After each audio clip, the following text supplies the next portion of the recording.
buddies? With me, your host, Shadows Bryan Dressel. With me, as always, is Matt, Zombie Dog Viago, Dykes. Hello. We also have Mr. Joel, Tilda, DeWitte. I didn't ask for this. I gave you Tilda Swinton. How upset could you be? Gave you a god. Because then we have poor Drew. I'm sorry, Drew. We have It's okay. Drew. I'll take it. I'll take it. Paul. Whatever. Staton.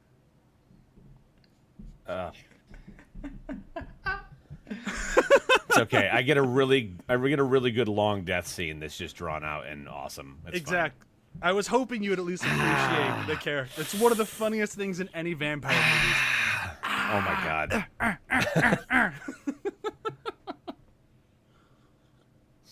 I was going to give one of you Wesley Snipes, but that just didn't feel right.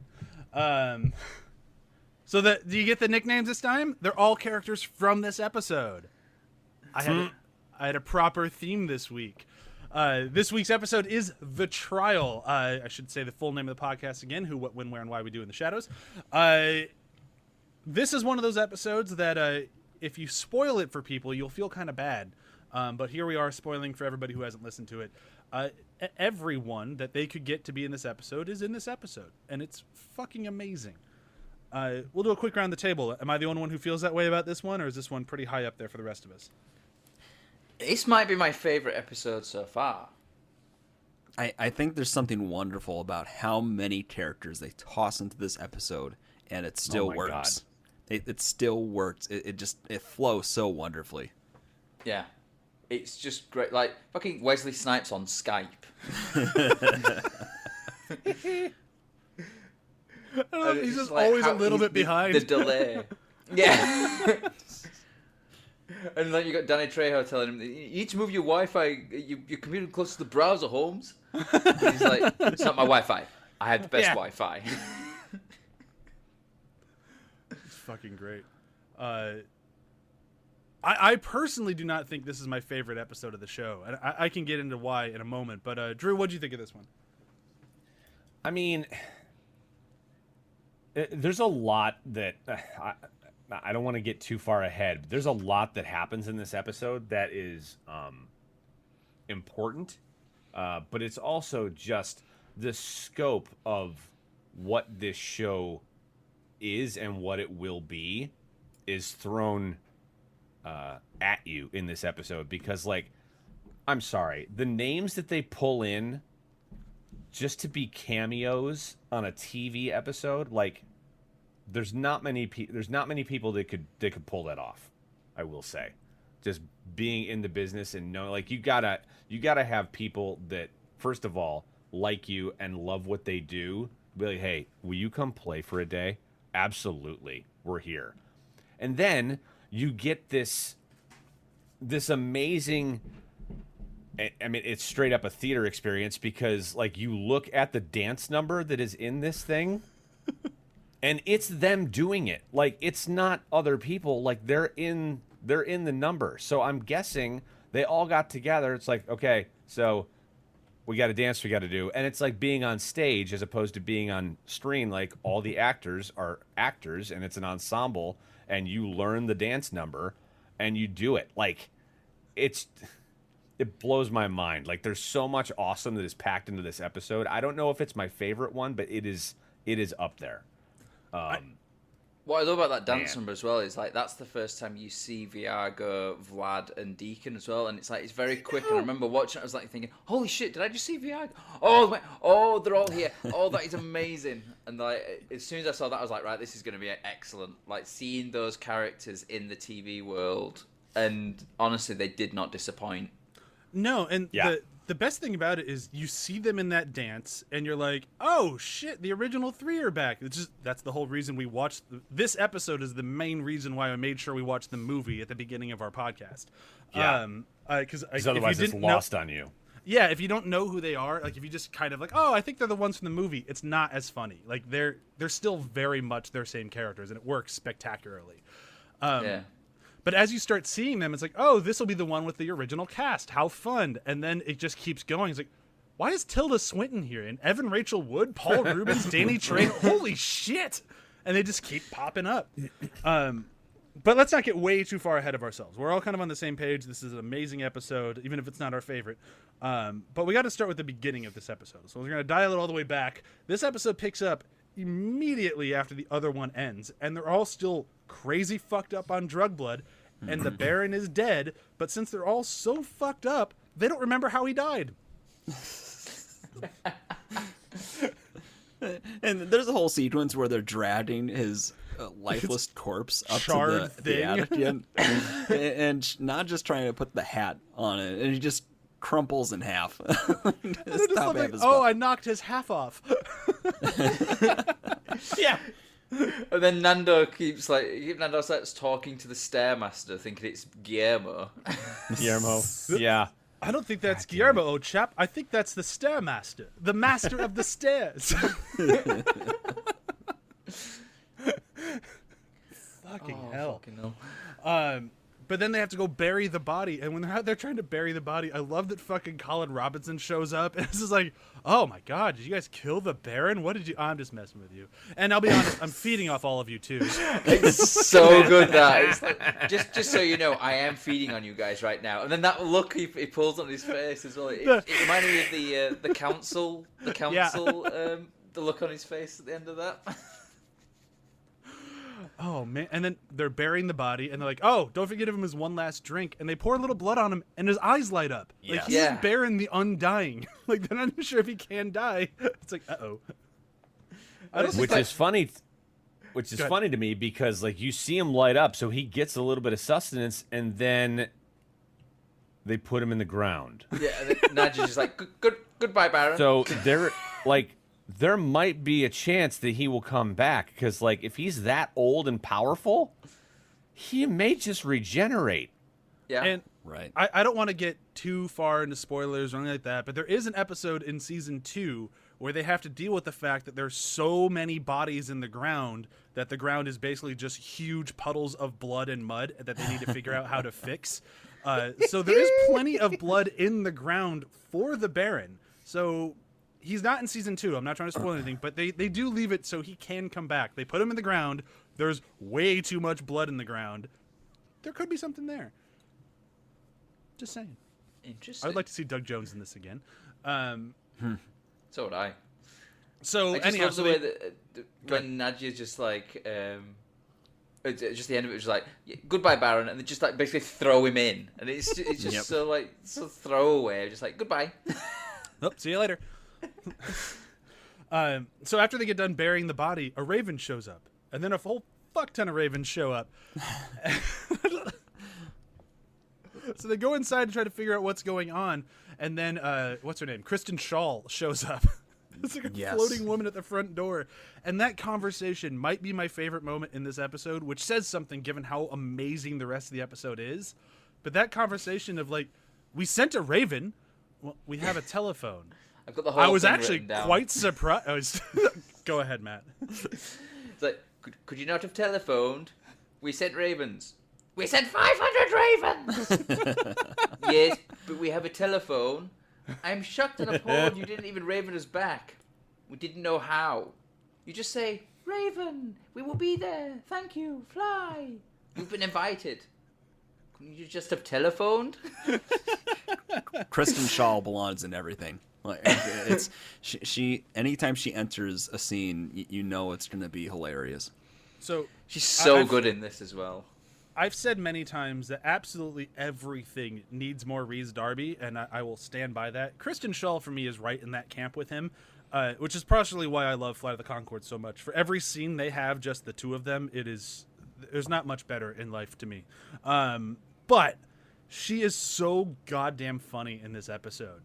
And like you can just tell, and I think that's kind of like that'll be the theme of today's podcast. You can just tell how much fun everyone is having. Like this entire episode is just a blast. So like they get taken by the ravens. They have to go to see the vampiric council. They know that they are there for a reason. They're guessing it's because the Baron died, but he just died, so it's a little fast. So they try to keep it a little obscure, but we know what's going on here. But then the show moves so well and so smart that it like preloads a huge cameo right out of the gate, so you don't really expect the rest of the cameos. Yeah, Dave Bautista as Garrett, the vampire. I am Valisker the Defiler, and I am Garrett the vampire. So I have to ask, because I'm not sure about, is he playing like an original character in this, or I'm guessing so, because he has a name that's not Dave. Like Garrett is his name. So like, did he play a vampire in something else that I'm forgetting? Not that I know of. Not that I know of either. Because all the other people in this episode that are quote unquote vampires, they all have their own name. Like Tilda is Tilda Swinton, Danny's Danny Trejo, Paul is Paul Rubens. Like, so I'm guessing. Like, I was curious about that. I was like, is this a riff on a character he already did? But I couldn't think of one. I didn't look for it, but I wasn't sure. Yeah. I mean, well, I was kinda... reading. The reason why they all have the actual actors' first names, apart from the three from the original film, is just down to rights as well. They couldn't use the name of the characters they played. Of that character, yeah. That makes sense. So I would hazard a guess that Dave Bautista it's an original character, unless it was a vampire in. I just looked it up. Sorry. No, it's not. It's an original character. He's never played a vampire named Garrett before. We had the internet. I can answer this. Wait, what? We have the internet? It might be how we're recording our podcast right now. Spoilers. Don't peek behind the veil. I don't want to ruin the behind the scenes magic. I miss the times where we could just make up shit and nobody could spell check us or find out if we're telling the truth. Yeah. I agree. All right, That's so how I got through university. But I don't want to get too far before I forget to mention that this episode even preloads like a joke. Like, I'm so impressed with this episode because it really could have just like rested on its cameos and done nothing else. But like Drew mentioned earlier, important things happen in this episode. Like, important to the world of the TV show. Definitely happened this episode, and they treat it like any other episode with like preloading jokes. Like, we have they're talking earlier about things that you don't do as a vampire, and it's like, oh yeah, like you don't make a baby, which I did once, and I left him in the Bronx, and we're not supposed to do that, but honestly, I was bored. And then we find out that Dave Bautista's in prison for the crime that Laszlo committed. And his description of what he would do as well. And he's like, I'd stab him 500 times. And I'd switch it to the other hand. I'd stab him 500 more times. Then he just comes to Laszlo going, really wouldn't want to be that vampire. And I love that, like, they don't show it till the very end, but the baby's on the vampire council. Yes. Yeah. Show your teeth. He's probably 90 by now. Poor thing. Do you think the baby recognizes him and knows that he's the culprit? I honestly don't know. I would assume so. Maybe that's why he wanted him to die so bad. There's that fucking guy. My God. All right, so let's get into the trial itself. So we have we mentioned earlier the dance that they do, that they've, it might be their last night on Earth, so they've practiced this dance for, what'd they say? For like centuries they've been practicing this dance, and it's really just them like running in an X on the floor. Yeah. The start of it, when they start, and Laszlo said, "The fuck is this?" Kelly and I were like cry laughing when we watched. The hell is happening? And then, like, as the reveals start happening, I think the first one I actually recognized was Jermaine Clement, just because his character is just so distinct from the movie, and he just runs by with that big fucking goofy grin, and like, oh God, I know what's happening here. And then I didn't expect all of the cameos, but like it's not as surprising once it gets into it. And then once it gets into it, this is why it's probably not my favorite episode. I really hesitate to use the phrase bottle episode, but it kind of is. While also obviously not being, because they had to pay so much for all these cameos. It's not really a bottle episode, because that's not, you know what I mean. but it kind of has that feel to it. 90% of this episode is a group of about 15 people in a room talking. It's some of the funniest shit I've ever heard. But on this show where we go and do these crazy things at all the times, and it's so out there and ludicrous and fun, an episode where they just stand around talking feels kind of at odds with what we've done so far and everything we do after. And that's the only reason why I don't think it's like my number one. Because otherwise I don't have a single complaint about this episode. And maybe it's just that I've seen it so many times at this point that it just stands out that much more to me. Because I've rewatched the first season probably 5 times now. Yeah, I never really saw it in that way, but I suppose you are kind of right in that it's for the most part one location. Like, you've got them getting there, but then for the most part it is just this one location where they're just sort of like talking. But like you said, the dialogue that is said is just so funny. You don't think of it, you know, at least the first time, you don't think, oh, this is to save a bit of money. You know, this is to cut down on some of the costs of like all these other, like the more extreme episodes where, you know, we've got the episode before where they go out on the night on the town and go like through loads of bars and things like that. And like, you know, it's a way of like reducing money where you can just shoot in one location for the most part. But it's just, yeah, just the dialogue in it is just so good. I mean, like, that's one of the reasons why I think it's so funny. Is just like, you know, you've got like fucking Deacon going, Baron Afanas, also known as the Undying One. Well, he died. That's why we're here. That's why we're here. But you even have like when Taika introduces Evan Rachel Wood, he goes through her entire title minus the character name from True Blood, and at the end she's just like, or you can just call me Evan, or just Evan's fine. Taika is, it's like he slipped into that character again so easily. Like, immediately you can just see that, yeah, it's exactly the same character, just the way he speaks and everything. Honestly, all 3 of them did. Like, when you get to like this one, we're not really going to be able to follow the whole trajectory structure that I mentioned last episode because it is all just one room.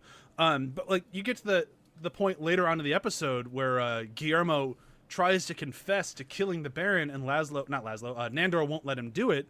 And he's like, no, we did it. And then you have fucking what is it, Duncan and or Deacon and I'm trying to remember their actual character names. Deacon Vlad? And yeah, Deacon and Vlad. And they're like, well, that's what we thought. That's what we said when you got here. Yeah. And there's something incredible about how like nobody believes Guillermo. Like, and he even tries to almost describe that it was an accident, and they still won't be interested in assigning blame to him whatsoever. They just see him as the bumbling not avatar. What's the name of his title? Familiar. Thank you. Yeah. No, they totally do. Like, they even like call him out on it. Like, I did it. You don't really look like a guy that could do it. Do it. Yeah. Like, seems unlikely. And like, Taika's just so belittling. This little guy here? No, I don't think so.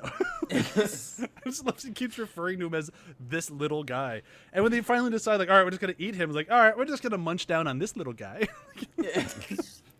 And once again, when they first bring him in, though, it's like, oh, is this lunch? Oh, Tilda is so on it for this episode. Like, you can just see how much fun she's having. Is this lunch? And once again, Colin makes his entrance in some ass backward way. They're talking about all the people they couldn't get to show up, and then he's like he's a bench player coming in. Yeah. As per the rules, one of the local vampires, Mr. Colin Robinson. Hi, guys. And just the end of the episode, after their sentences pass, they're all gonna be dying, and they're like, Colin, can't you help us? Fuck am I supposed to do? Yeah, what I do. It's so quiet, and in the background you just seem to go, fuck can I do? Oh god, it's so good. Like, it's just the way it's always lads are like, you're going to help us, Colin Robinson? But of course Colin Robinson wasn't going to do. I'm sure he was eating that entire trial. Yeah. Like, every time they got mad at Wesley Snipes, I'm sure it was just lunch for Colin Robinson. He probably couldn't stand up because, you know. God, if they had, I will tell you right now, if they had done a pan where everybody was just arguing and it was just him like doing the blue eyes, doing the that he did at the end of the City Hall episode, like I would have lost my goddamn mind. And thank that God for would loose be my robes. favorite moment of this episode. Just a pan. Him being in it, doing that would have been it. Honestly, I think all of my favorite moments in this thing, as much as like I want it to be like the Kristen Shaw moment earlier or anything else, it's Wesley Snipes. Like the fact that he even did the episode is already hysterical, but then everything about him in the episode is even funnier. Like Paul Rubens shouting out like, he kills vampires, he's not one of us. Like, well, he's also half vampire, so he kind of counts. And then I'll listen to half of his opinions. I'll listen to half of him. Yeah. And just like I don't remember who said it, but someone's like, look at him in the daylight showing off. They're all just so bitter at him. And just the fact that he's on Skype, like that joke alone is fucking hilarious. Wesley, keep up. We're past that now. Yeah. Because I bet that comes about of like, well, I would like to do it, but I'm in LA. I can't get out to where you guys are filming in. I think it's Toronto or Canada or somewhere like that they shoot. They're in New York. Oh, they actually in New York? Yeah, they film in New York. Oh. I have a friend who wanted to work on the show, and she shot the pilot in LA, and then they decided to move to New York, and she wasn't able to move with them. It's the only reason I know where they shoot it. Oh, didn't know that. I thought it was like Canada or something like that. Yeah, I can just imagine it was all about, I would like to do it, but I can't really get out to New York to do the shooting. It's like, oh, that's fine. Well, how about we do you on Skype? Can we Skype you in? Yeah. And then, like, that. I can imagine that's exactly how that will have happened. It wasn't have been, like, planned that way. It'll have been, oh, I'd love to do it, but I can't go out there. So it's like, oh, well, how about on Skype? And the best thing... I love... For me, the best thing about it is, like, if you know anything about Wesley Snipes right now, he's very choosy in what roles he'll do. Like, he's apparently being, like, very, very stringent. Like, he'll only do specific things. So the fact that he did this one, like, I would have loved to be at the pitch session between him and Taika. Like, how did Taika convince him, like, no, you're going to be yourself just on Skype and kind of behind the minutes of everybody else.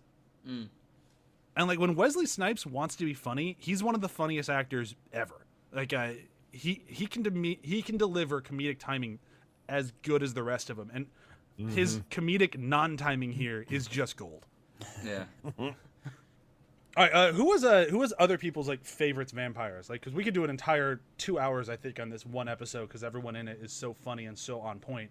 I just want to talk about people's favorites before we slowly move into like the important stuff, and then we'll say goodbye. But who are some other big heavy hitters? Great moments in this one.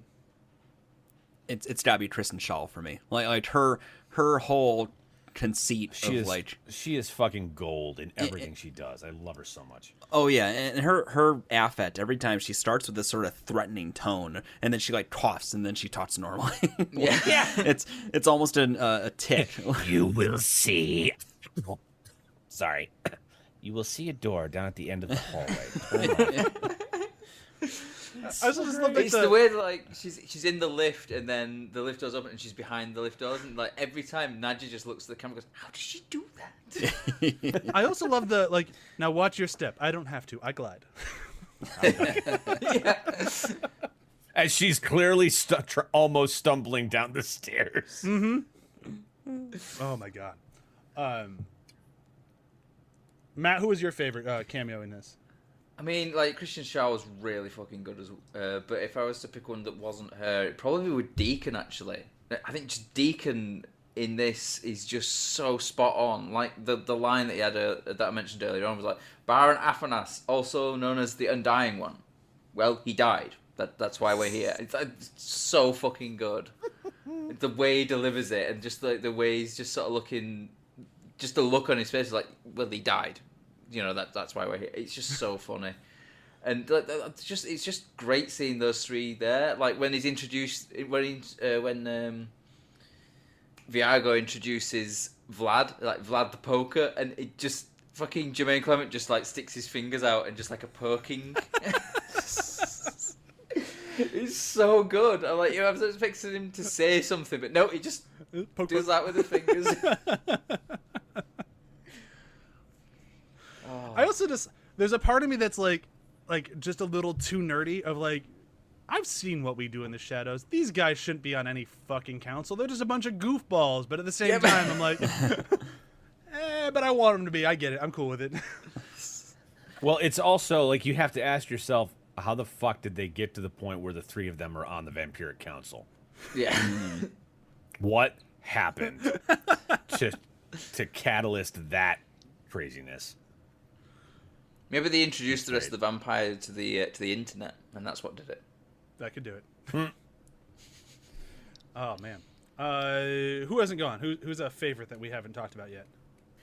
I gotta say, like, there's a lot of great names in here, and she's the first one revealed. But fucking Tilda Swinton just steals this for me. Like, it is genius. My favorite. Well, again, it's a toss up for favorite moments. I don't know if we're doing those yet, but like, her asking if Guillermo is this lunch?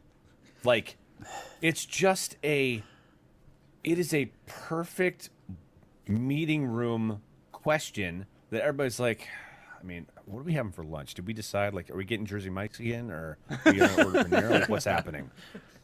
And it's like, oh, is this lunch? Did somebody order lunch for us already? Did somebody take care of that? Did I not have to take care of that? What's happening?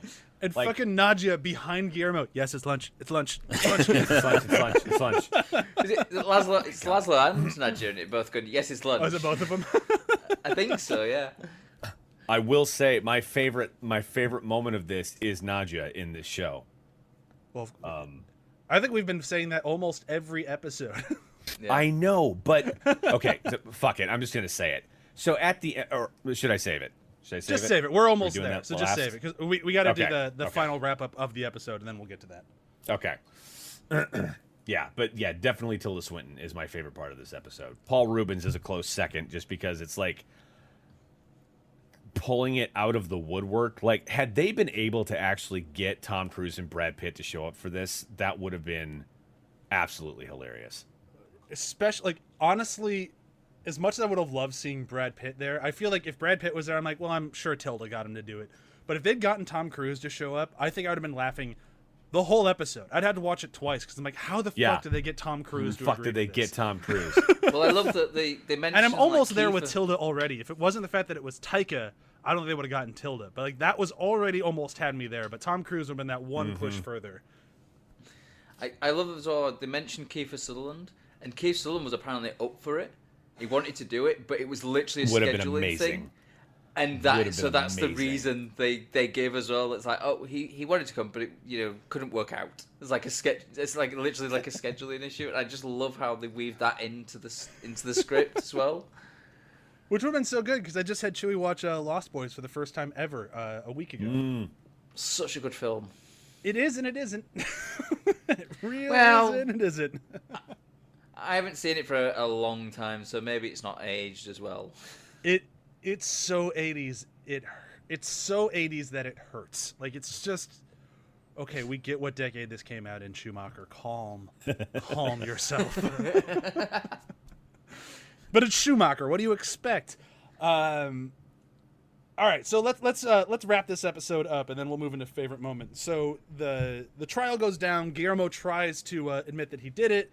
Nandor won't let him, so then they agreed that they should die the same way that their victim died, which is by sunlight. And they put him in a well and just tell them to wait for the sun to show up. And they have this, like, this would be this when we get to the favorite moments. It's Laszlo's moment in there. They have their death confessions. That will be my favorite moment, so I don't want to spoil it. And then, especially fucking Nandor, like, trying to be nice, and Laszlo just basically spitting in his face. Oh, that's real nice of you to say. I know we haven't always got on. Anyhow. That's it. But then, of course, lo and behold, Colin Robinson shows up to save the day, which who would have thought? And while saving the day, also eats them a little bit. Yeah. Is he Hey, fucking dudes. zapping our energy right now? So I'm going to probably return this, because you can do that on non-food items. Oh my god, he's sapping our energy. Which is just so good. But I almost blanked on the fact that Guillermo had to run away as well, and as he did it, he kind of accidentally staked a vampire on a wall. Oopsie daisy. Yep. Yeah, Two vampires accidentally. killed. Yeah, whoopsie daisy. I won't say anything more than that because we could start getting close to spoiler territory. But whoopsie daisy. It's true. But that is what I'm talking about by about important moments of this episode and why it's so important. Yeah. Yeah. The Guillermo murders are they're very important. Is all I'll say. But that one was pretty great. I also love when they first get into the well.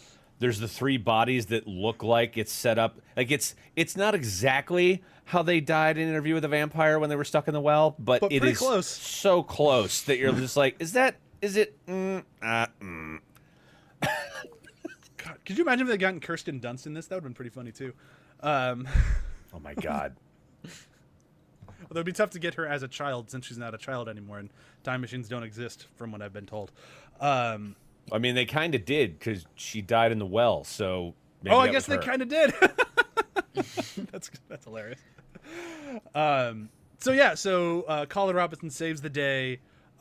He does mention, he's like, you should probably go back and get that film crew because they are in real danger. How does he say it? Like mortal danger. So I've got the line written down as well. And I'm sorry about the camera crew at the bottom of the well. You're going to want to get them out sooner than later. They're in grave danger. Yeah, they're in grave danger. And then I even took a screen cap of it on my phone. The very last moment of this episode of Colin Robinson's face is one of the funniest things I think I've ever seen. They're having a conversation back and forth over like, so that's the deal? You become a vampire, you work for him a little while? He's like, yep, that's the deal. The look on his face destroys me. It's amazing. It's so good, that look. It's just like... That is also in the toss-up for my favorite moment. This is one of those, like, I had to pause it, and then I had to screen cap it on my phone. I'm like, I need to remember this face. That is such a good, like, wow, you're a moron face. All right, let's do it. Let's move into favorite moments, which is it's very, very, very tough for this one. But since I was already kind of hinting at what mine was, and I know Drew's is right behind me, mine has to be in the death confessions, and it's absolutely Laszlo's. I was Jack the Ripper. I never told anyone. Not doing that. That was it's just that fucking cracks me up. It's so good. It is also in the well, but it is as the sun is coming and they are screaming. Nadja is standing next to Laszlo and she's screaming Gregor's name. Yeah. Like, God damn it. Just fucking owning it to death. It is... It's so brilliant. Nadja is my favorite character. Yeah. Like, hands down, she's my favorite character in this show. She is just gold. She's phenomenal. She's so good. Like, it's just the way, like, Gregor! But it is a toss-up between, is this lunch, that, and Colin Robinson's face at the end when they're walking away. It's they're all equally as brilliant. And just Colin Robinson being a dick to the bat forms of his friends, like, oh, roller coaster. Because we didn't really, or I didn't really explain it. It's sunlight, so they all had to transform into bats, and they put them in a box with a towel over it, and fucking Colin Robinson just keeps shaking the box. Yep. Oh, my favorite moment. It's in the well at the end as well, and it's just after Nando's like said some really nice things to Laszlo, and he goes, "That's very kind of you, Nandor, to say that." And I know we haven't got on over the years, but no, that's it. It's just the way he says, "Nope, that's it." Oh God. All right, Joel. Yeah, I already told you my favorite. It was the response to the dance from last right away. It's so quick, and it's like you pulled it from my mind. It's so interesting. And I was just like, what's happening? Just right there. If I'm not doing that one, when they're being led down the halls to the well, Laszlo says, "I coordinated a secret escape plan." Bat. I don't know how, but bat keeps on being the funniest thing It really is. Yeah. Just I mean, it's also I coordinated an elaborate escape plan, and he's the only one in it. So he collaborated it with himself because that's all he cares about, and he's just trying to leave them all. You said Nigel going, "That's all, you fucking asshole." And I also love his elaborate escape plan is just run for it. Turn into a bat and really hope he can get away. And then it's like when he gets hit and turns back into human, you just hear him go, "Fuck me." And also, like, just another great line that I have to throw out there. This was Kristen Schall's. When she's leading Guillermo to the room of the familiar room, and he breaks the fucking fake torch.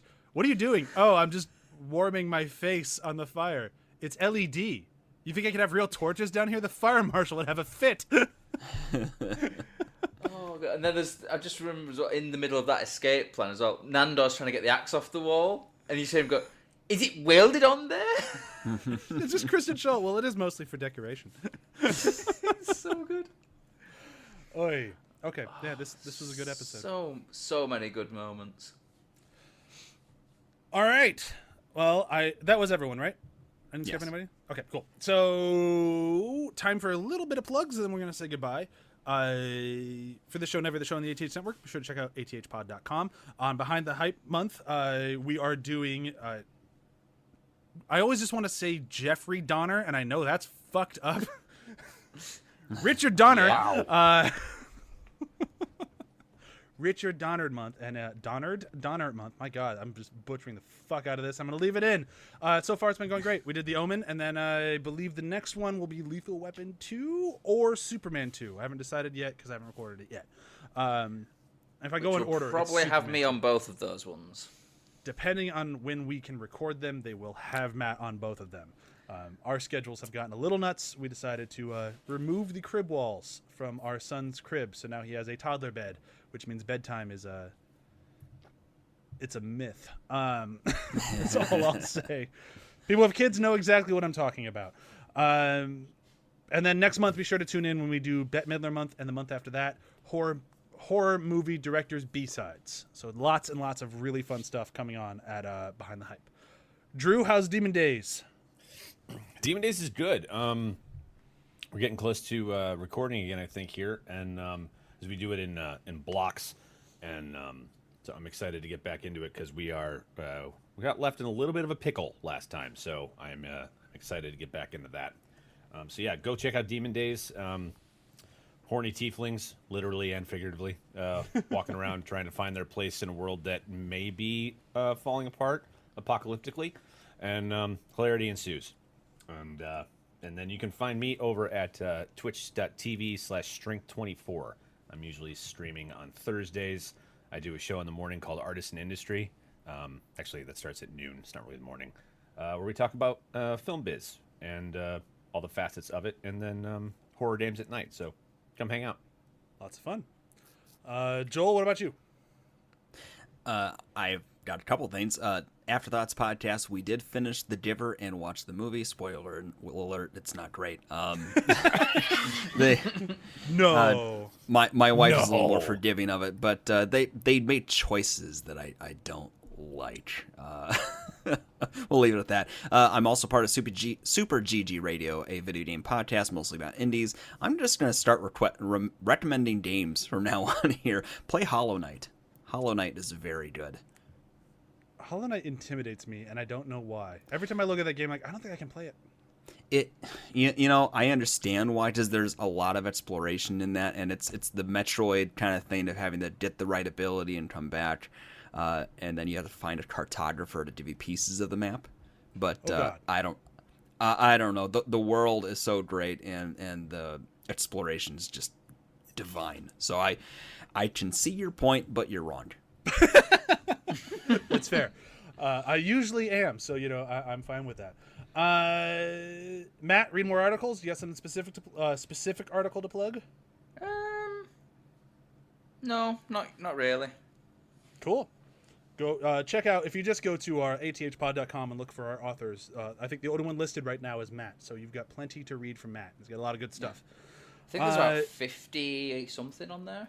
Yeah, there's more than enough to keep you entertained. So go check that stuff out.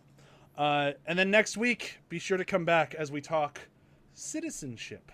It's a very, very good episode, directed by Jason Woyliner. I can always fuck up his last name. I'm very good at that. If you don't know who that is, he's the guy who directed both the Borat films. So we have a hell of a director on for the next week's episode, and it's a great episode. So get excited. I really want to tell you what it's all about, but I don't want to ruin it because it's very funny. And then the week after that, oh boy. The name of the episode is The Orgy, and I'm just going to leave it at that as well. This season is not out of gas. This season still has quite a few tricks up its sleeve, and it's still fucking hilarious, which says something compared with the episode that we had to review today. The show is so fucking good.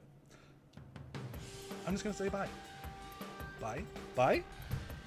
Bye. Bye. I was Jack the Ripper. Never told anyone.